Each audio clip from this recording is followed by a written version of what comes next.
السلام عليكم ورحمة الله وبركاته. الحمد لله رب العالمين والصلاة والسلام على رسول الكريم أما بعد. أعوذ بالله من الشيطان الرجيم. بسم الله الرحمن الرحيم. وما خلقت الجن والإنس إلا ليعبدون. رب اشرح لي صدري ويسر لي أمري واحلل عقدة من لساني يفقهوا قولي. ربي زدني علما. అనంత కరుణామయుడు అపార కృపాశీలుడైన అల్లాహ్ యొక్క శుభనామంతో ప్రారంభిస్తున్నాను. నా ధార్మిక సోదర సోదరీమణులారా, ఈ ఎపిసోడ్లో, ఈ యొక్క వీడియోలో ఇన్షాల్లా మనము ఒక ఉన్నతమైన ఒక మంచి అంశంపై విననున్నాము. ఆ అంశం ఏమనగా మానవ జీవిత పరమార్థం ఏమిటి అంటే, అల్లాహ్ రబ్బుల్ ఆలమీన్ సమస్త లోకాలకు ప్రభు అయిన అల్లాహ్ మానవులను ఎందుకు పుట్టించాడు, ఏ లక్ష్యం కొరకు పుట్టించాడు? నా ధార్మిక మిత్రులారా, సోదరీమణులారా, అల్లాహ్ రబ్బుల్ ఆలమీన్ సమస్త లోకాలకు ప్రభు అయిన అల్లాహ్ మానవులను తన ఆరాధన కొరకు, తన దాస్యం కొరకు పుట్టించాడు. ఇదే విషయాన్ని అంతిమ దైవ గ్రంథమైన ఖురాన్లో 51వ అధ్యాయము సూరతు దారియాత్ 56వ ఆయత్లో ఈ విధంగా తెలియజేస్తున్నారు. వమా ఖలఖతుల్ జిన్న వల్ ఇన్స ఇల్లా లియఅబుదూన్. నేను జిన్నాతులను మానవులను సృష్టించినది వారు నన్ను మాత్రమే ఆరాధించటానికి. నా ధార్మిక మిత్రులారా, ఈ వాక్యంపై మనం గనక కాస్త పరిశీలించినట్లయితే, సృష్టికర్త అల్లాహ్ ఈ వాక్యంలో లియఅబుదూన్ అంటే మానవులను కేవలము అల్లాహ్ యొక్క ఆరాధన కొరకు మాత్రమే పుట్టించడం జరిగింది. అంటే మానవ జీవితానికి ఒక పరమార్థం ఉంది. ఆ అర్థం ఏమిటంటే, ఆ లక్ష్యం ఏమిటంటే, మానవుడు తనను సృష్టించిన సృష్టికర్తను ఆరాధించటం. లియఅబుదూన్ అనగా ఆ అద్వితీయుడైన అల్లాహ్ను అద్వితీయునిగా నమ్మడం, ఆయన ఆదేశాలను పాటించటం, మరియు ఆయన వద్దు అన్న విషయాలకు దూరంగా ఉండడం, ఆయనకు విధేయత కనబరచడం.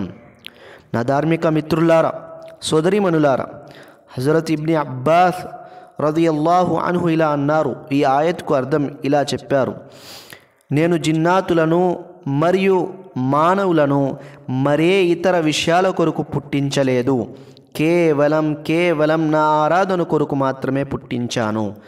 అంటే మనిషి జీవితానికి ఉన్నతమైన లక్ష్యం ఏమిటంటే, మనిషి తనను తన తల్లి గర్భంలో పుట్టించిన సృష్టికర్తను ఆరాధించటం. ఇదే మనిషిపై దేవుని యొక్క హక్కు, అల్లాహ్ యొక్క హక్కుగా ఉంది. కారుణ్య ప్రవక్త ముహమ్మద్ సల్లల్లాహు అలైహి వసల్లం వారు ఇలా తెలియజేశారు: హక్కుల్లాహి అలల్ ఇబాది అన్ యఅబుదూహ్ వలా యుష్రికూ బిహి షయ్యా.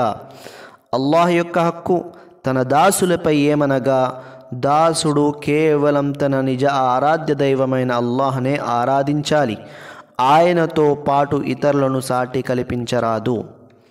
నా ధార్మిక మిత్రులారా, సోదరీమణులారా, పై ఖురాన్ హదీసుల ద్వారా తెలుస్తున్న విషయం ఏమనగా, సమస్త మానవాళిని అల్లాహ్ కేవలం ఆయన ఆరాధన కొరకు పుట్టించాడు.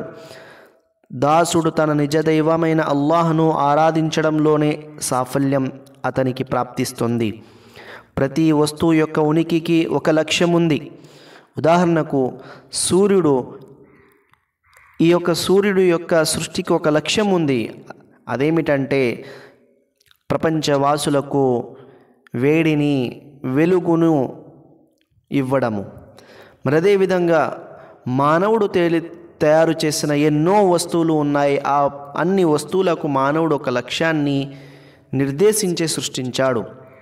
ఉదాహరణకు మొబైల్ ఫోన్ ఉంది. దీని యొక్క లక్ష్యం ఏమిటి? దూరపు ప్రాంతాల వారితో మనము మాట్లాడడము, కమ్యూనికేషన్ ఉంచుకోవడానికి దీన్ని తయారు చేయడం జరిగింది. ఇలా ప్రతి వస్తువు యొక్క ఉనికికి ఒక లక్ష్యం ఉంది. అదేవిధంగా మానవుల పుట్టుకకు కూడా ఒక ప్రత్యేక లక్ష్యం ఉంది. అదే మనపై మనం ఇప్పటి వరకు మాట్లాడుకున్నాం. అదేమిటంటే అల్లాహ్ను మాత్రమే ఆరాధించటం. ఎవరైతే మనల్ని మన మాతృగర్భాలలో మనకు జీవితాన్ని ఇచ్చాడో, మనల్ని పుట్టించాడో ఆ దైవాన్ని, ఆ అల్లాహ్ను ఆరాధించడం. ఆయన కేవలము ఒక వర్గానికో, ఒక ప్రాంతానికో, ఒక ప్రత్యేక వర్గానికో ఆయన దైవం కాదు. ఆయన అల్హమ్దులిల్లాహి రబ్బిల్ ఆలమీన్, సమస్త లోకాలకు ప్రభు, సమస్త లోకాలకు సృష్టికర్త. ఆయన సమస్త మానవాళికి ఆరాధ్య దైవము. కనుక నా ధార్మిక సోదర సోదరీమణులారా, ఈ విషయాన్ని మనము బాగా గ్రహించాలి.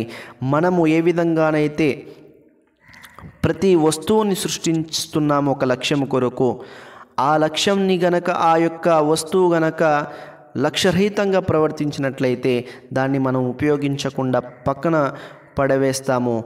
మరి అదేవిధంగా మనల్ని అల్లా ఒక లక్ష్యం కొరకు సృష్టించాడు. ఒకవేళ మనం ఆ లక్ష్యాన్ని గుర్తించకుండా లక్ష్యరహితంగా గనక మనం జీవితం గడిపినట్లయితే మన యొక్క పరిస్థితి కూడా పక్కన పెట్టేయడం జరుగుతుంది అల్లాహ్ వద్ద. కనుక మనము అల్లాహ్ను గుర్తించాలి. నిజ ఆరాధ్యమైన అల్లాహ్ను గుర్తించి, ఆ సృష్టికర్తను గుర్తించి మనల్ని పుట్టించిన ఆ అల్లాహ్ని మనం ఆరాధించడానికి మనము మన జీవితాన్ని ఆ ప్రయాణంలోనే గడపాలి. ఎందుకనంటే పైన తెలపడం జరిగింది, మరి ఏ ఇతర విషయాల కొరకు మానవుణ్ణి పుట్టించలేదు, పుట్టించింది కేవలం నా ఆరాధన కొరకు మాత్రమే అని అల్లా ఖురాన్లో తెలియజేయడం జరిగింది. కనుక అల్లా మనందరికి కూడా సద్బుద్ధిని ప్రసాదించుగాక. అల్లా మనందరికి కూడా ఆయనను ఆరాధించే సద్బుద్ధిని ప్రసాదించుగాక. ఆమీన్. వాఖిరు దఅవానా అల్హమ్దులిల్లాహి రబ్బిల్ ఆలమీన్. అస్సలాము అలైకుం వరహ్మతుల్లాహి వబరకాతుహు.